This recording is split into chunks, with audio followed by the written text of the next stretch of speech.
Hey everyone, as you may or may not already know, we at Cardo have updated our entire product line to now be able to have a true native Bluetooth intercom pairing with any Sena headset running on Bluetooth 4.1 or higher. So let's get right to it. I'll show you how to pair these two headsets for intercom.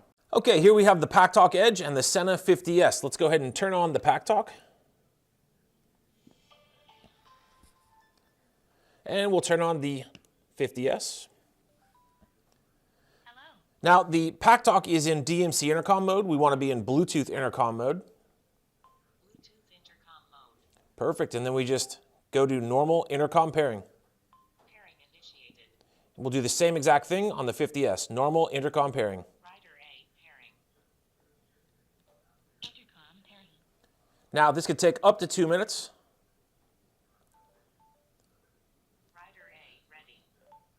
Okay, we're connected, and we can tell by the double flashing lights that these two are talking to each other. Now I can close the intercom on the Sena side. Intercom is now closed. I can open it from the Sena side.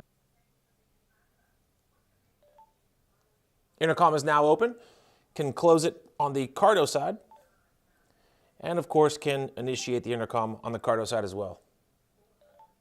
And there we go. These two units are connected for intercom. We know that that's been one of the most requested features. And to be able to pick any Cardo that you want, pair it up with your buddy, even though they chose that other unit, it's a big deal. It's your feedback that's the source for these advancements. So keep the feedback coming. We're not done yet. And know that we're committed to making that connection process as smooth as possible. Thanks for watching. See you next time.